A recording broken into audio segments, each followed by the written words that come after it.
Shalom, selamat pagi Bapak dan Ibu yang terkasih di dalam nama Tuhan Yesus Kristus.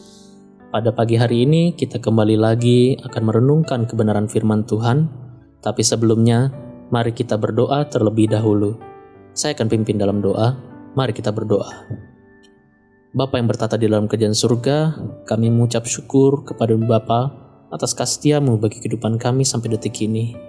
Bapa, kami berterima kasih, Engkau yang sungguh luar biasa yang selalu senantiasa menyertai kehidupan kami sampai detik ini lah Bapa. Bapa, sebentar kami akan membaca kebenaran firman-Mu ya Bapa. Biarlah Engkau yang mau menyertai kami dari awal hingga akhirnya lah Bapa. Biarlah setiap firman-Mu ini Bapa dapat hidup di dalam hidup kami, dapat menjadi perubahan yang luar biasa bagi kehidupan kami, dan juga dapat kami bagikan juga untuk menjadi berkat bagi banyak orang ya Bapa. Sertailah kami Allah Bapa, hanya di dalam nama-Mu kami sudah berdoa dan mengucap syukur. Haleluya. Amin. Bapak Ibu yang terkasih di dalam nama Tuhan Yesus Kristus, tema perenungan kita pada pagi hari ini adalah hal-hal yang harus kita buang. Sekali lagi, hal-hal yang harus kita buang, yang terambil di dalam Efesus 4 ayatnya yang ke-17 sampai 32.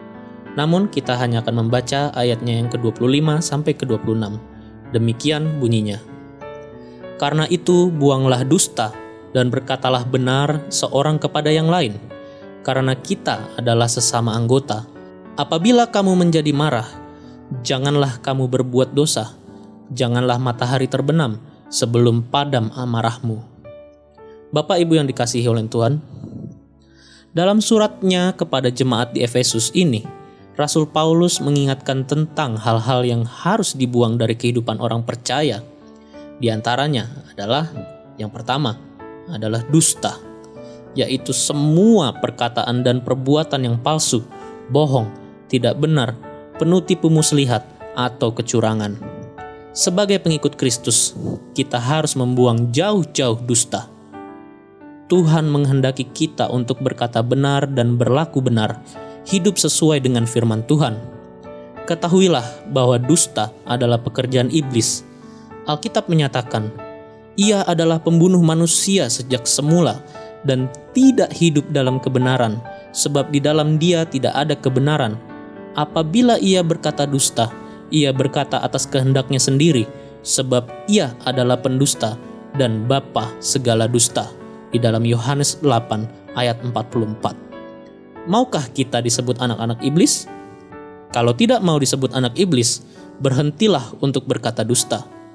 Adalah keharusan bagi setiap orang percaya untuk menyatakan kebenaran, sebab status kita adalah orang-orang yang telah dibenarkan oleh darah Kristus. Yang kedua Bapak Ibu, adalah marah. Sering dijumpai banyak orang Kristen gampang sekali marah. Emosinya meledak-meledak. Memang, Alkitab tidak pernah mencatat kita tidak boleh marah. Tetapi, apabila kamu menjadi marah, janganlah kamu berbuat dosa.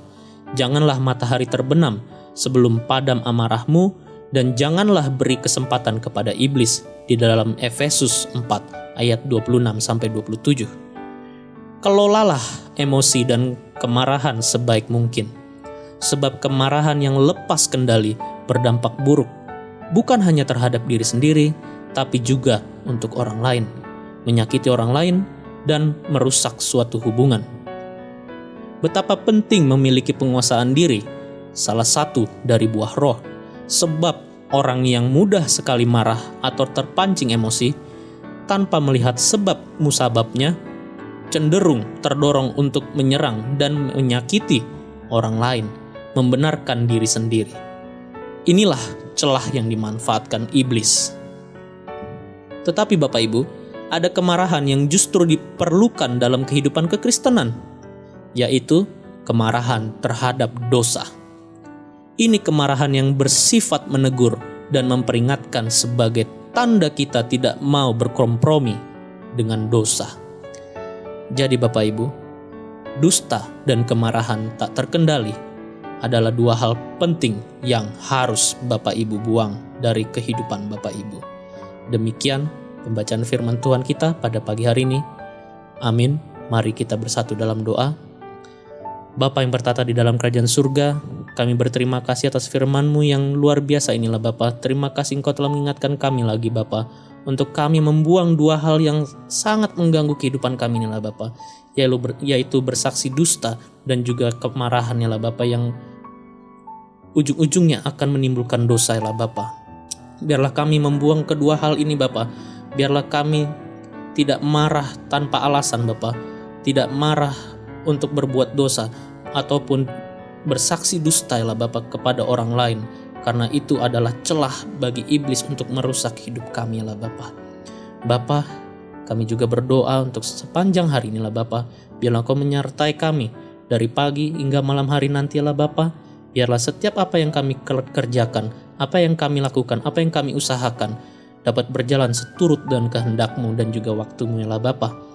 Kami serahkan kehidupan kami sepanjang hari ini hanya ke dalam tangan-Mu ya Bapa. Hanya di dalam nama-Mu kami sudah berdoa dan mengucap syukur. Haleluya.